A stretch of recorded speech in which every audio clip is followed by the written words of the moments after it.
Hello friends, on the last Saturday we have studied regarding the development of male and female gametophyte. Now starting with the process of pollination. Pollination definition: transfer of pollen grains from anther to the stigma of a flower.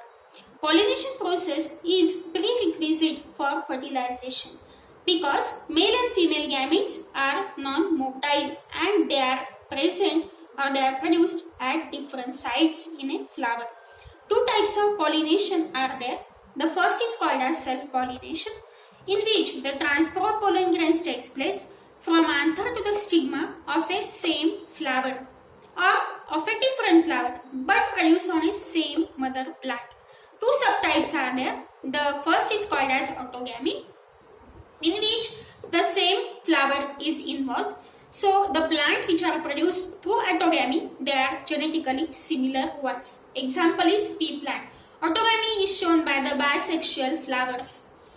The second is geitonogamy, in which the two different flowers they are involved, but they are produced on a same mother plants. So the flowers they are unisexual ones. Example is cucurbita plant. The geitonogamy is similar like a cross pollination, but no genetically dissimilar plants they are produced through the geitonogamy, but it is ecologically important process. The contrivances, that is the conditions which favors the self-pollination, they are bisexuality, homogamy and cleistogamy. Bisexuality, that means the flower produces both androecium and gynoecium. Homogamy, that means homo means same, gamy is the sexual organs. Male and female gametes, they matures at the same time. Cleistogamy, that means the flowers they are closed one, so it go for the self-pollination only. Example is Commelina flowers. Second type of pollination is cross-pollination. In cross-pollination, this is also called as the outbreeding. In cross-pollination, the transfer of pollen grain takes place from anther to the stigma between two different plants, but they belonging to the same species. That is also called as xenogamy. Example, papaya. In case of papaya, the male and female plants they are produced and then the outbreeding takes place. That is cross-pollination takes place. Next point is agents for pollination. Agents, these are the carriers. Most of the plants they require the agents for the pollination to transfer the pollen grains. The two different agents are required for the pollination. The first they are called as abiotic ones. Abiotic, that means they are the non-living factors. The first is called as wind. Wind, the condition is also called as anemophily. The plants they pollinated through the wind. The example is maize, rice, oat, wheat. All they are called as anemophilous plant. I'll explain you the adaptations for anemophily.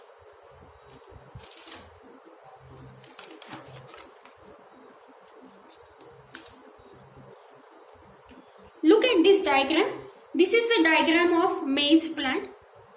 In case of maize plant, the male inflorescence which is called as tassel, it is produced at the apex, and the female inflorescence which is called as ear, it is present at the base. It produces silk styles and the flag leaves. The roots they are adventitious.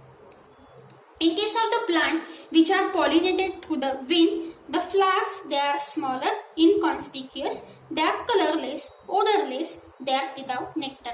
Pollen grains which are produced, they are numerous in number, they are dry, they are smooth walled and light in weight. They can easily carry it through the wind. Stigma which is produced, it is feathery to trap the pollen grains. Stamens, here you can see the versatile stamens are present and they move like a seesaw. They are exerted anthers so that by a slight breeze they opens their walls and they disperse the pollen grains. These are what the adaptations for the anemophily. Now some people they are allergic to the pollen grains because they are hypersensitive to the pollen grains and they show the symptoms like hay fever. The second abiotic agency is called as the water. The pollination is called as hypohydrophily. The two types are there, hypohydrophily and the epihydrophily. The plants which pollinate through the water, they are called as hydrophilous plants. The hydrophilous plants, they are small one, they are inconspicuous. They show the unwettable floral parts. The pollen grains, they produces the long stalks. They are covered by a mucilage. No nectars are produced and the fragrance is also not produced by the hydrophilous flowers. Depending upon the pollination that takes place above the surface of water or the below surface of the water, two types of hydrophily are there. The first is called as hypohydrophily. Hypo means below. It is shown by the plants like Zostera. In case of Zostera plants, the pollination takes place below the water surface because pollen grains, they show density more than the water. So pollen grain, they sink down the water level and the pollination takes place. Epihydrophily, epi means above, hydro is the water. The pollination that takes place above the surface of water is called as the epihydrophily. In epihydrophily, the pollen grains, they show the surface tension or the density lesser than the water. So they floats on the surface of water. Example is Vallisneria. Again, see the diagram for the Vallisneria.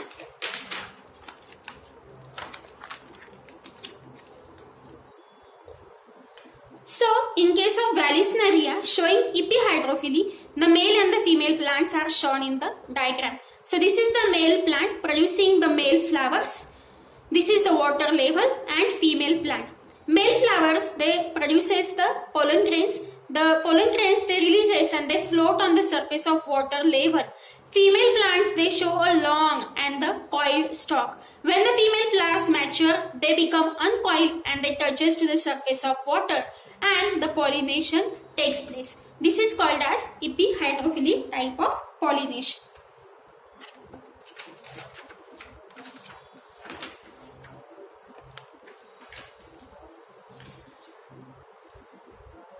The second agency is called as biotic agency. Biotic, that means living agents. The three different living agents, they help for the pollination.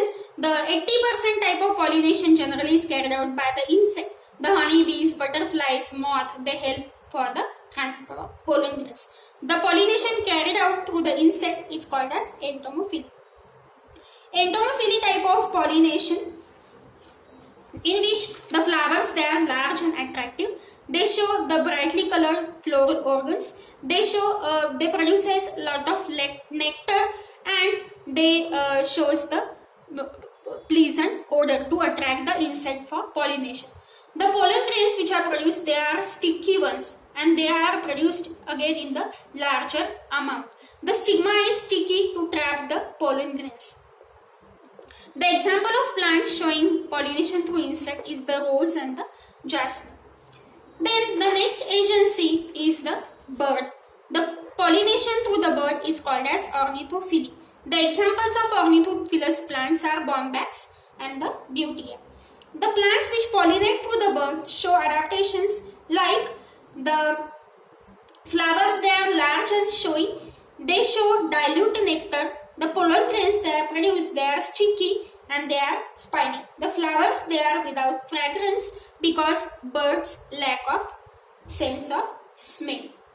The birds which help in the pollination, they are smaller in size and they show longer beak. The example like sunbird, hummingbird, bulbul, they help to pollinate the plants like bombax and deuteria. The third type of biotic agent is the bats. Pollination shown by the bats is called as chiropterophily. The plants, they are generally nocturnal. As the bats, they are nocturnal.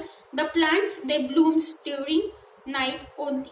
And they show the large and the thick floral organs. The flowers, they are dull in color. They have a strong fragrance and they produces copious or the abundant nectar. The pollen grains which are produced, they are the edible pollen grains. The example of plants are the Kigelia and Anthocephalus.